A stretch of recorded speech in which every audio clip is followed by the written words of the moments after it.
Hello, Kara. How are you? Good. You're going to help us out today, huh? Uh-huh. You want to make some choices about your storybook world with us? We need your help. Okay. Okay, thanks. Okay, I'm gonna show you some stuff, okay? Okay. Alright. Alright, so you like wearing dresses? Yeah? Okay, so which dress do you like the best? This. You like that one? Okay.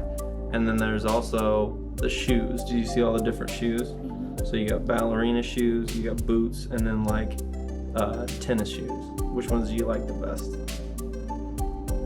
These. You like the boots? Okay. Alright, so we like the dress with the boots, right? Okay.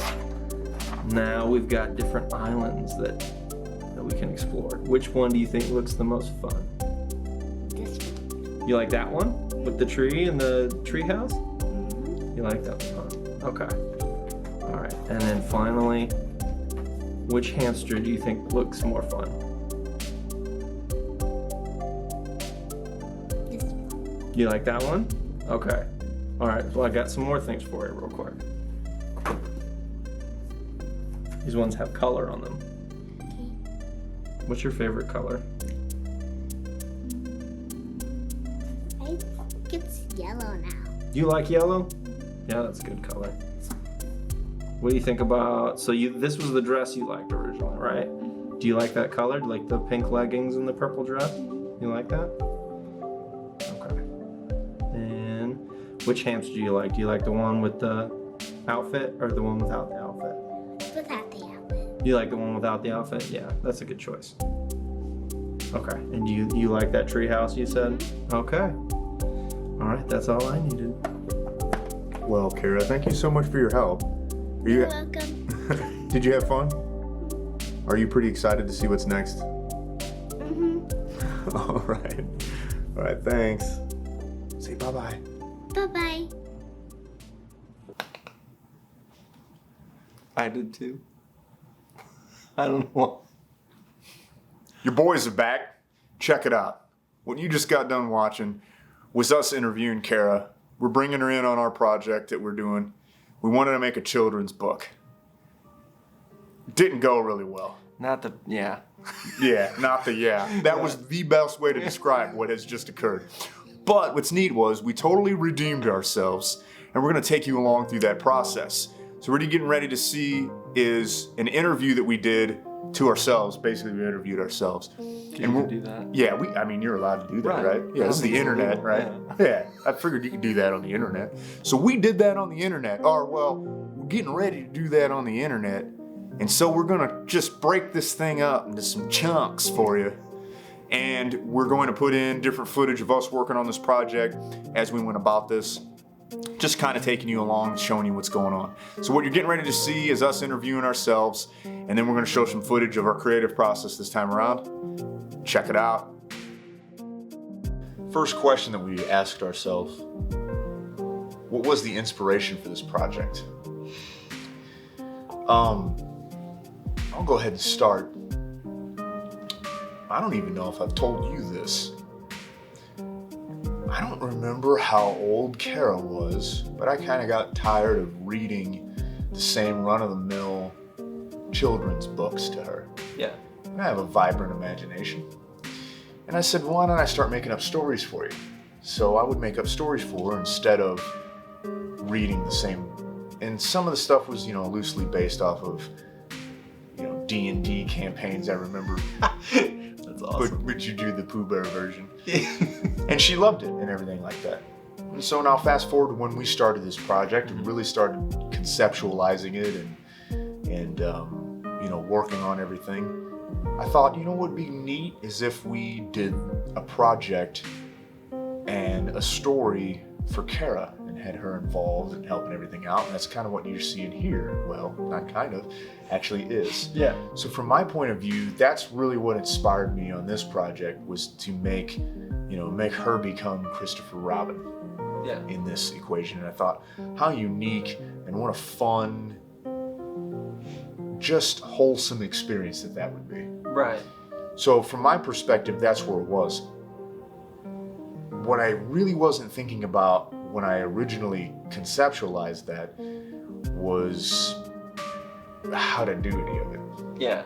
But we'll continue on that in a little bit. Right. What was your inspiration? After I pitched this to you, what was your inspiration? So, growing up, I gravitated towards like superheroes and like, you know, Ninja Turtle stuff like that.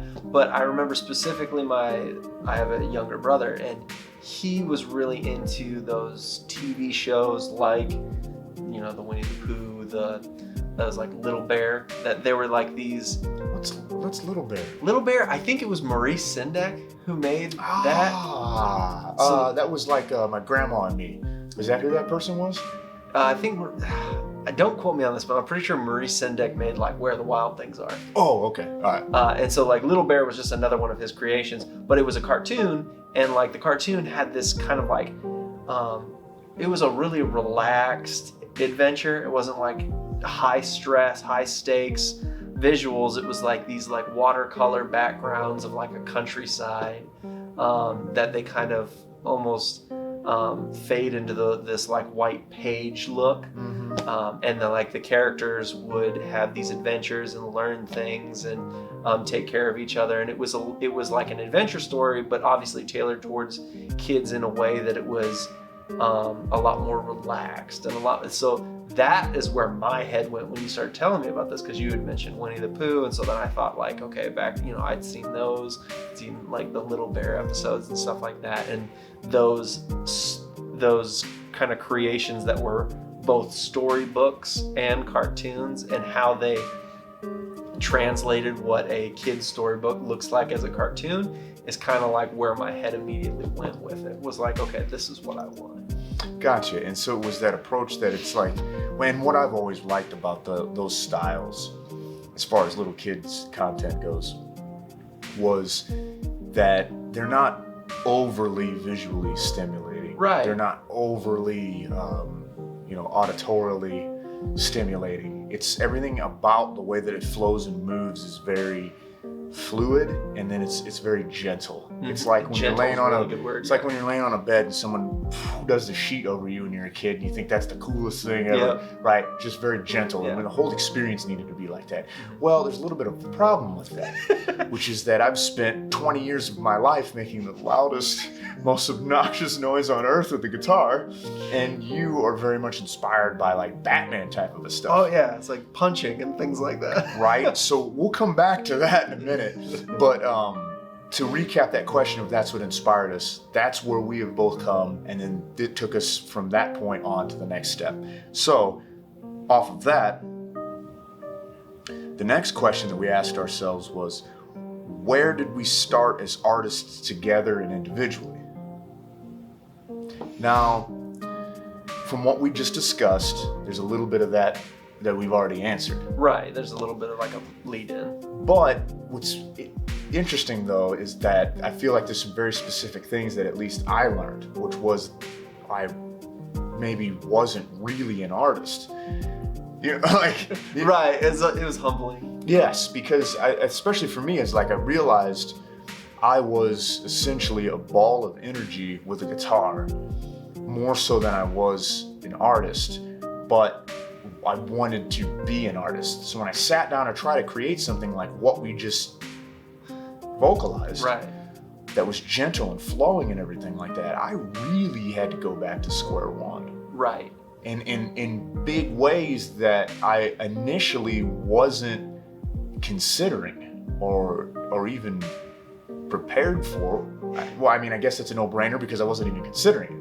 No, I mean, essentially, it's like we sat down to go fishing and we opened up our tackle box and it was full of power tools. That's basically the scenario we ended up in, because I was in the same boat where I thought, like, sitting down to do this, I had that visual of this is what it should look like, but I didn't realize the skill set that I had polished up and ready to create with it was, you know, thick, bold lines, sturdy figures, bright, like, primary colors, things like that I was coming to. So I was essentially a ball of energy interjecting into something gentle at the same time. Mm-hmm. So we started kind of weird.